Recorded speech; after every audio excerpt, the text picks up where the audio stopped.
မင်္ဂလာပါကျွန်တော်တို့ဒီအပတ်စဉ်ဗုဒ္ဓနေ့ညမှာ Midweek Bible Study Series တခုစတင်ဖို့ရန်အတွက်စီစဉ်ထားတာဖြစ်ပါတယ်အပတ်စဉ်ဗုဒ္ဓနေ့ညမှာအတူတကွတမန်ကျမ်းစာလေ့လာသွားရအောင်လို့လည်းအားလုံးကိုဖိတ်ခေါ်ချင်တာဖြစ်တယ်ပထမဆုံး series အနေနဲ့ issues of the heart ပေါ့နော်နှလုံးသားပြဿနာများ series အစပြုချင်တာဖြစ်ပါတယ်ကျွန်တော်ဒီမှာBible Study လုပ်သွားရင်းနဲ့အသက်တာမှာထပ်မံပြီးတော့မှဆင်ခြင်ဖို့ရန်အတွက်လိုအပ်တဲ့အကြောင်းအရာလေးတွေကျွန်တော်တစ်ခုချင်းစီတစ်ဆင့်ချင်းစီကျွန်တော်သွားပြီးတော့မှလေ့လာကြဖို့အတူတကွလေ့လာကြဖို့ဖိတ်ခေါ်ချင်တာဖြစ်တယ်အဲ့တော့ဒီနေရာမှာနှလုံးသားပြဿနာများဘာကြောင့်နှလုံးသားတွေမှာလူတွေရဲ့နှလုံးသားတွေမှာဘာကြောင့်ကျွန်တော်ရဲ့နှလုံးသားတွေမှာပြဿနာရှိရတယ်လဲဘာကြောင့်ပြဿနာဖြစ်ရတယ်လဲဆိုတဲ့ဟာကိုအရင်ပြန်စစ်လိုက်တဲ့အခါမှာကျွန်တော်တို့ဓမ္မရာဇဝင်ပထမဆောင်ထဲမှာအေသေလလူမျိုးတွေဟာလည်းပဲဖျားရဲ့ထာဝရဘုရားရဲ့အုပ်စိုးခြင်းကိုညှင်းပယ်ပြီးတော့မှသူတို့တခြားနိုင်ငံတိုင်းတစ်ပါးများကဲ့သို့အုပ်ချုပ်သူလူကအုပ်ချုပ်သူဘုရင်ကိုတောင်းလျှောက်တဲ့အချင်းရာကိုကျွန်တော်တွေ့ရတာဖြစ်ပါတယ်ဒါကိုလူတွေကအဲ့ဒီအချိန်မှာတော့က prophet ဖြစ်တဲ့ရှမွေလကိုပြောပြတယ်ရှမွေလကလည်းပဲဘုရားသခင်ထံမှာတိုင်ပင်ပြီးတော့မှတောင်းလျှောက်တဲ့အခါမှာဘုရားသခင်ရဲ့ခွင့်ပြုချက်နဲ့သူတို့ရဲ့အလိုကိုလိုက်ရောခဲ့တာဖြစ်တယ်ဆိုတော့ကျွန်တော်တို့တွေ့ရတာဖြစ်ပါတယ်အဲ့တော့ဒီနေရာမှာကျွန်တော်တို့လူရဲ့နှလုံးသားကနော်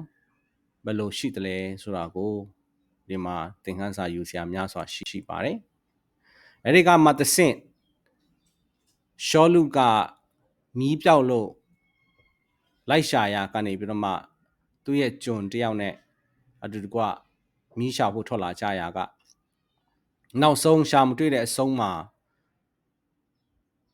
မြင်တော့သူတယောက်ရှိတယ်သူ့ကိုတွားမင်းကောင်းမလားဆိုတဲ့သူ့ကျွန်ရဲ့အကြံပြုချက်အားဖြင့်ဒီနေရာမှာရှမွေလနဲ့တွေ့ဖို့ရန်အတွက်အကြောင်းဖန်လာတာဖြစ်တယ်အဲ့ဒီမှာတွားတွေ့မဲ့ချိန်မှာငါတို့မှာဘာမှလည်းမပါဘူးဆိုပြီးတော့မှသူတို့ပြန်စစ်လိုက်တဲ့အခါမှာငွေတပြားရှိနေသေးတယ်ဆိုပြီးတော့မှသူတို့တွားတွေ့ရာကနေပြီးတော့မှအဲ့ဒီမှာရှမွေလကိုလည်းဘုရားသခင်ကကြိုတင်ပြီးတော့မှမှာထားပြီးသားကြိုတင်ပြီးတော့မှပြတဲ့ပေးထားပြီးသားဖြစ်တဲ့အခါမှာရှမွေလကိုအဲ့ဒီမှာမင်းဖြစ်ဖို့ရန်အတွက်ဗိတ်သိက်တယ်ဆိုတော့ကျွန်တော်တွေ့ရတယ်ဗိတ်သိက်တယ်ဆိုတဲ့နေရာမှာလည်းပဲသူဗိတ်သိက်မဲ့အချိန်မှာရှမွေလကသူ့ရဲ့ငယ်သားကိုအရှိကနေတွားခိုင်းပြီးတော့မှနှစ်ဦးနှစ်ယောက်တည်းပဲဗိတ်သိက်တယ်ဆိုတော့ကျွန်တော်ဓမ္မရာဇဝင်ပထမဆောင်30နှစ်မှာကျွန်တော်တွေ့ရတာဖြစ်ပါတယ်အဲ့ဒီမတိုင်ခင်မှာလည်းပဲကျွန်တော်တို့တွေ့ရတာဖြစ်ပါတယ်ဆိုတော့ဒီနေရာမှာကျွန်တော်တို့ရဲ့သင်ခန်းစာယူရမယ့်အကြောင်းအရာတစ်ခုပြောချင်တာကတော့အစကတည်းကိုနိုင်ကဖျားသခင်ကဘယင်ရှင်မင်းကိုတောင်းပေမဲ့လို့ဂျားမှာ prophet ခံပြီးတော့မှရွေးချယ်ပြီးတော့မှဗိတ်သိက်ပြီးတော့မှတဆင့်ခံပြီးတော့မှစကားပြောတယ်ဆိုတာကိုကျွန်တော်တွေ့ရတာဖြစ်ပါတယ်နောက် prophet ရဲ့ဗိတ်သိက်ကိုရတဲ့ခါကျတော့မှဘုရားသခင်ရဲ့ဝိညာဉ်တော်ကရှောတို့အပေါ်မှာဆင်းသက်ပြီးတော့မှအလုတ်လုပ်တယ်ဆိုတော့ကျွန်တော်တွေ့ရတယ်အဲ့ဒီကနေတဆင့်ပဲကျွန်တော်130မှာကျွန်တော်ကြည့်မယ်ဆိုရင်ထာဝရဘုရားရဲ့ဝိညာဉ်တော်ဆင်းသက်တဲ့အတွက်ကြောင့်မို့လို့ရှောလူဒီခြားနာတော်သူဖြစ်လာတယ်လို့တမန်ကျမ်းစာထဲမှာကျွန်တော်မှတ်တမ်းတင်ထားတာဖြစ်ပါတယ်ထာဝရဘုရားဝိညာဉ်တော်ဒီတင့်အပေါ်မှာတက်ရောက်တဲ့ဖြင့်တင်ဒီသူတို့နဲ့အတူ prophet ပြု၍ခြားနာတော်သူဖြစ်လိမ့်မည်ဆိုတဲ့အတိုင်းပဲသူလည်းပဲအဲ့ဒီမှာခြားနာတော်သူဖြစ်တယ်ဆိုတော့တွေ့ရတယ်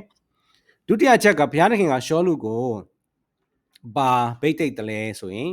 ခြားနာသောစိတ်နှလုံးကိုပေးတယ်ဆိုတော့တွေ့ရတယ်ရှောလူဒီရှမွေလထံမှထွက်သွားမည်ဟုလှည့်သောအခါခြားနာသောစိတ်နှလုံးကိုဘုရားသခင်ပေးတော်မူ၍ဆိုပြီးတော့မှနမိတ်လက္ခဏာအလုံးစုံတို့ကိုအဲ့ဒီမှာဗိတ်သိက်တဲ့နေ့မှာပဲသူ့အသက်တာမှာတွေ့ရတာဖြစ်ပါတယ်ဒါပေမဲ့ရှောလူက ခြားနာသောသူလည်းဝိညာဉ်တော်ကြောင့်မလို့ခြားနာသောသူလည်းဖြစ်ခွင့်ရတယ်ခြားနာသောစိတ်နှလုံးကိုလည်းပိုင်ဆိုင်ခွင့်ရပေမဲ့လို့သူ့ရဲ့အထဲမှာသူ့ရဲ့စိတ်နှလုံးသားကယုံကြည်စိတ်တဝက်ကြောက်စိတ်တဝက်ကြောင်းနေတယ်ဆိုတာကသူအိမ်ရောက်တဲ့အခါမှာကျွန်တော်တို့အဖြစ်အပျက်တွေကိုသူ့ရဲ့ဘာထွေးကမေးတဲ့အခါမှာသူကရှမွေလကမီးကဘယ်မှာရှိတယ်လဲဆိုတာအတက်ပြောတယ်လို့ပြန်ပြောတာကလွဲပြီးသူ့ကိုအေသေလလူမျိုးတွေရဲ့ရှင်ဘီအဖြစ်ရွေးချယ်အဖြစ်ဗိတ်တိတ်တဲ့အကြောင်းကိုတော့ထိန်ချန်ပြီးတော့မှမပြောဘဲထားတယ်ဆိုတာကျွန်တော်ကျမ်းစာမှာမှတ်တမ်းတင်ထားတာဖြစ်ပါတယ်အဲ့တော့ကျွန်တော်အနေနဲ့ဘယ်လိုခံစားသလဲဆိုတော့ဒီနေရာမှာဒီဓမ္မရာဆိုရင်ပထမဆောင်ဟာရေးသူဟာရှမွေလဖြစ်တဲ့အခါမှာရှမွေလကဘယ်လို message မျိုးပေးခြင်းတလဲဘာကြောင့်ဒီလိုရေးထားတယ်လဲဆိုတာဟာကိုအထူးတလဲအာယုံစိုက်ပြီးတော့မှစဉ်းစားစီစဉ်ကြဖို့ရန်အတွက်လည်းဖိတ်ခေါ်ချင်တာဖြစ်ပါတယ်အဲ့တော့ခြားနာသူလည်းဖြစ်ခွင့်ရတယ်ခြားနာသောစိတ်နှလုံးကိုလည်းရပြီဒါပေမဲ့ယုံတဝက်မယုံတဝက်ကြောက်စိတ်နဲ့ရောနေတဲ့ရှောလူရဲ့နှလုံးသားကိုလည်းဒီနေရာမှာကျွန်တော်မြင်ရတာဖြစ်ပါတယ်အဲ့တော့သူ့ရဲ့စိတ်ကမလုံတဲ့အခါလူတွေဒီအေတိလလူမျိုးနယ်စုတစ်ခုလုံးကိုခေါ်ပြီးတော့မှကဲဘယ်မျိုးနယ်စုကနေပြီးတော့မှဘုရားသခင်ကဗိတ်တိတ်ပြီးသားဖြစ်ပေမဲ့အဲ့ဒီထဲကနေဘယ်မျိုးနယ်ကနေပြီးတော့မှလူသိရှင်ကြားပေါ့နော်ရှင်ဘင်ကိုချီးမြှောက်ဖို့ရန်အတွက်စီစဉ်ကြတဲ့အခါမှာဗိတ်တိတ်ခံရတဲ့ရှောလူကိုနိုင်ကသူကရှေ့မထွက်ရဲပဲပုံးနေတယ်ဆိုတော့ကျွန်တော်ဒီနေရာမှာကျမ်းစာထဲမှာမှတ်တမ်းတင်ထားတယ်ဒီအချင်းရာကိုကျွန်တော်တွေ့ရတာဖြစ်ပါတယ်ဒါကြောင့်အဲ့ဒီအကြောင်းအရာကကျွန်တော်အသက်တာမှာလည်းပဲအများကြီးเนาะဒီဟာကိုကျွန်တော်တွေ့နိုင်တယ်ပြီးတော့မှသူ့ရဲ့မလုံတဲ့စိတ်ကြောင့်ပေါ့နော်ဒီမှာပုံးကွယ်တယ်ပြီးတော့မှသူ့ဘာထွေးစီမှာဗိတ်သိက်ခံရတဲ့အကြောင်းကိုဖုံးကွယ်ပြီးတော့မှထိန်ချန်ထားတဲ့အချင်းရာတွေကိုကျွန်တော်ကြည့်မယ်ဆိုရင်အဲ့ဒီအရာတွေကသူ့အသက်တာမှာပျောက်ကွယ်မသွားဘဲနဲ့သူ့ရဲ့သားဖြစ်တဲ့ယောနသန်အပေါ်မှာသူ့ရဲ့ခံစားချက်ကိုလည်းသူဖုံးဖိထားတယ်နောက်မှသားကိုမနာလိုဖြစ်သားကိုလုတ်ကြံတဲ့လုတ်ကြံဖို့ထိစီစဉ်တာတွေဖြစ်လာတယ်ပြီးတော့မှဒါဝိဒ်ပေါ်မှာသူ့ရဲ့စိတ်ထားဖုံးကွယ်ထားပေမဲ့နောက်ဆုံးမှာကိုထိလက်ရောက်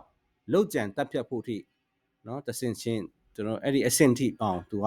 အထဲမှာသူ့ရဲ့စိတ်နှလုံးကเนาะအဲ့ဒီအထိကျွန်တော်ရောက်တယ်ဆိုတာကိုနောက်ပိုင်းမှာကျွန်တော်များစွာတွေ့ရတာဖြစ်ပါတယ်ဒါကြောင့်ကျွန်တော်မလုံတဲ့စိတ်ကအမတန်မှကြောက်စရာကောင်းတယ်အဲ့ဒီအရာတွေကပျောက်ကွယ်မသွားဘဲနဲ့ဒီနေ့တစ်ချိန်မှာကျွန်တော်တို့ဒါတွေဟာပြန်လဲပြီးတော့မှ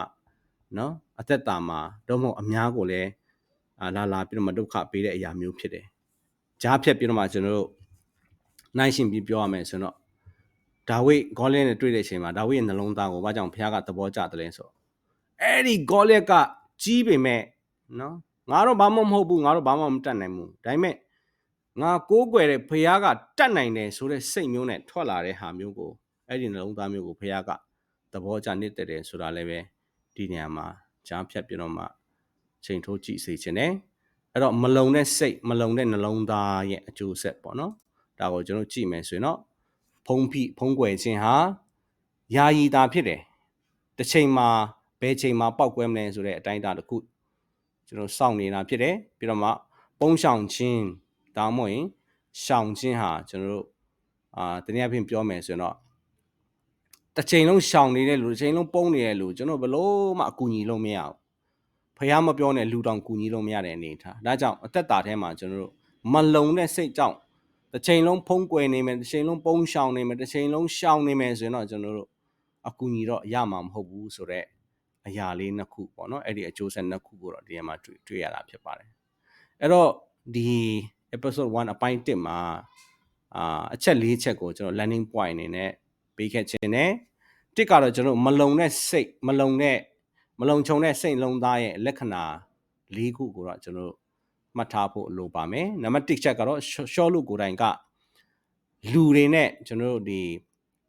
သူတို့ကဒုတိယအကြိမ်တိုက်ဖို့အတွက်ဖြစ်တယ်ဖိလိတိလူတွေနဲ့ကျွန်တော်တိုက်ဖို့ဖြစ်တယ် ပထမ Amorite ကြတော့ဘုရားသခင်တူပါရှိတဲ့အခါမှာ Amon အမျိုးတွေက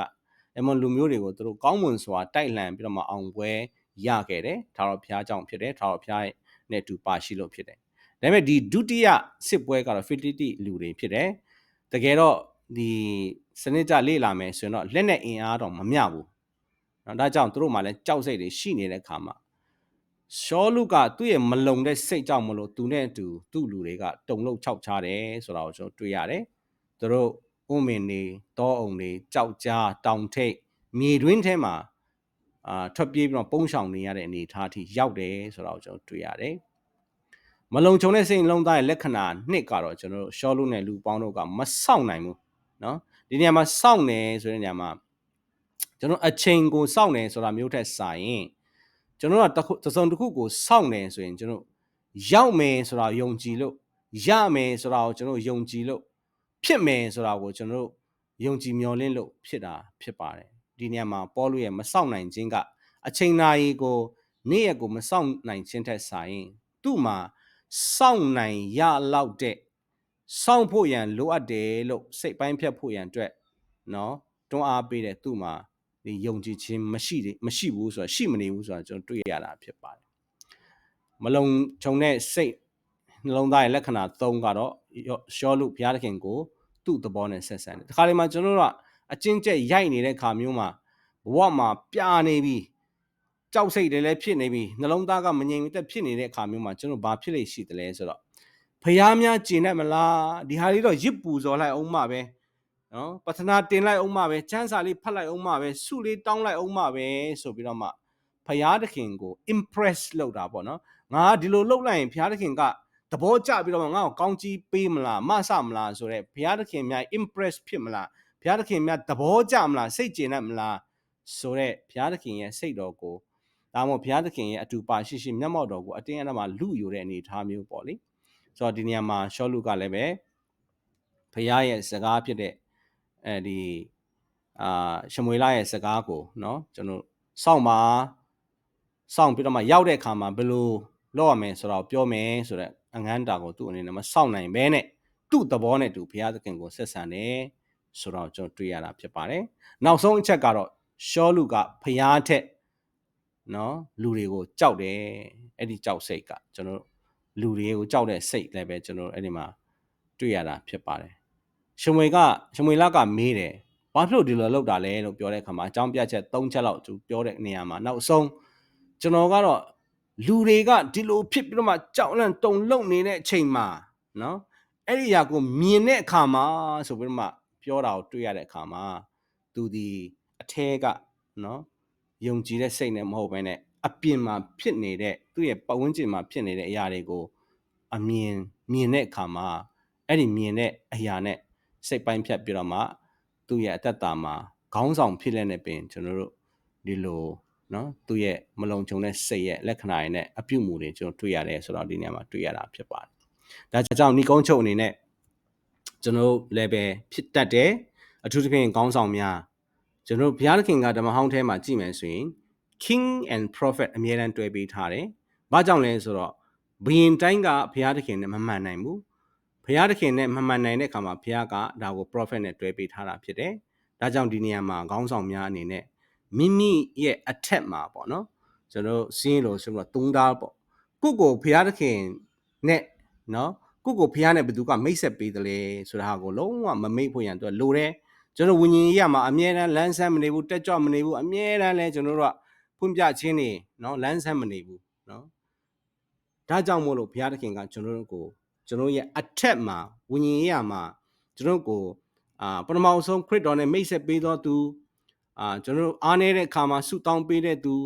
ဝิญဉ်ရေးရမှာကျွန်တော်ကိုဖေးမပေးတဲ့လူကအသက်တာမှာရှိတယ်အဖေဖြစ်နိုင်တယ်အမေဖြစ်နိုင်တယ်ညီကောင်မောင်နှမဖြစ်နိုင်တယ်တငယ်ချင်းဖြစ်နိုင်တယ်အဲ့ဒီလူတွေကိုလုံးဝမမေ့ဖို့ရန်အတွက်အားပေးခြင်းနဲ့ကိုယ့်ရဲ့အထက်မှာဝิญဉ်တော်မှာဝิญဉ်ရေးရမှာเนาะကျွန်တော်တို့ကိုလမ်းပြပေးတဲ့လူရှိတယ်